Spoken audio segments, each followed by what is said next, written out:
thing, was that did you have to make a decision then to do that, or like would have you been able to like fall back into that, like let's say like after like being a GA, like could Yeah. you gone back and I would have been able to fall back into that. Yeah.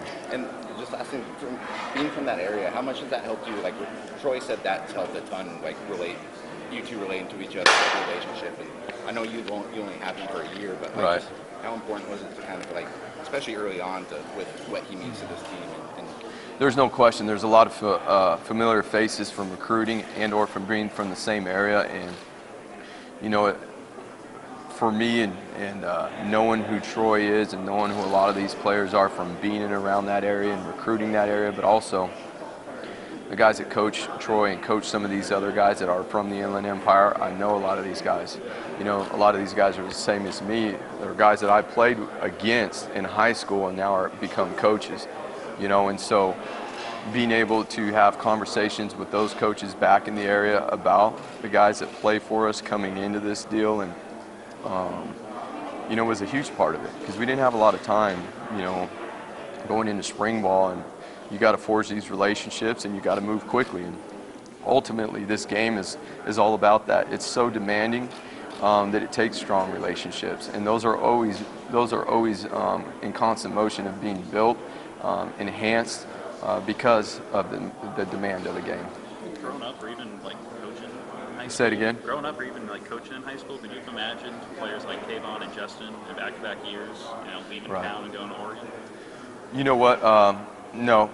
I mean, I grew up, my dad was an assistant high school coach. I grew up on the football field running around, and really, that time Corona wasn't a very big place, and so growing up and ever imagining that, we'd be playing in the Rose Bowl with the group of players, coaches for the University of Oregon, sometimes you got to pinch yourself and enjoy the hard work that you're blessed to have.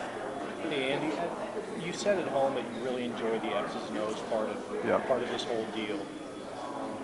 Kind of maybe talk about that, if you would, just what you enjoy so much about that, and kind of figuring out the defense and figure out what people are doing. Yes. Tell me. I guess it's more so the competitiveness.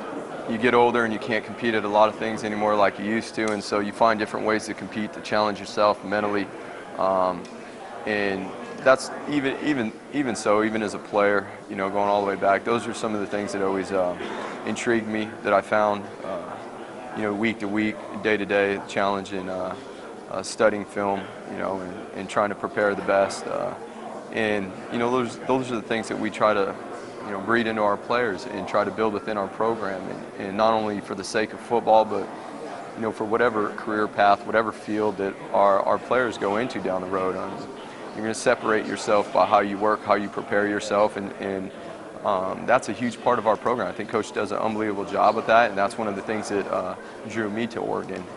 And then transitioning that out to the field, do you enjoy the teaching part, the hands-on teaching part in practice? There's no question. That's the fun part about it. You get to run around and go out there. I never played in a Rose Bowl, but I'm going to get to practice in Rose Bowl and run around. I think a lot of our coaches do that. I would say that our coaches are extremely active at practice, moving around in drills, drill to drill, and within the drills with our players. And in the training process as well. It's not only during the season, but in fall camp, spring ball. We're out there and running around. We're all trying to do it together. And being able to take the stuff from the classroom to the field is a huge challenge. And sometimes being able to be right there with the players in the middle of it all and helping them communicate and make those adjustments through to build that confidence they need to be able to do it on their own when the time comes. What can you say about Troy Dye's leadership skills?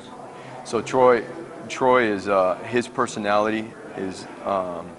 He'll light up the room when he walks in. He's got that way about himself, and for his ability to lead this group when it's time to work, whether it be in the weight room, whether it be in meetings or whether it be on the practice field, when it's time for Troy to go, Troy goes. And that right there, we've been able to get to where we are today with great leaders like Troy, and obviously we're going to continue to need that leadership as we prepare for the biggest challenge of the year. His halftime speech at Cal, what kind of impact do you think that had? Was it overblown, or do you think? No, I think when Troy speaks, guys listen. Troy's played a lot of football here. Troy's done a lot of good things at the university. I think leaders number one have to have credibility because of how they do things and how they work. And obviously Troy's credibility is high, and that speaks to what he's done. And again, we're going to need that here as we go through. And that was conversations leading up to this, and making sure. I think Coach does an unbelievable job with messaging and getting the mentality of the program right, and that's going to be a huge factor for us in our prep. This has been one of the best defenses in the country. What are you most pleased of when you showed up in spring ball till now? Just the development that the staff and these players have had on defense. You know what? Everybody's willingness to work really, really hard and not settle, but for absolutely for our best, and our best is our best. And the hard thing about that is doing it every single day, and we've become more consistent with that, as we've grown. And that's one area, that Coach asked for us to become more consistent, just in how we prep, how we work, our mentality every day. And it is the players. That's who go out on the field and play. But I would say this too. I mean, it always starts with the coaches, and the coaching staff has done a great job all the way around on on both sides of the ball and special teams as well. When you showed up, the seniors and the redshirt juniors, they've had 3 or 4 defensive coordinators. How do you get that buy-in? Right. As the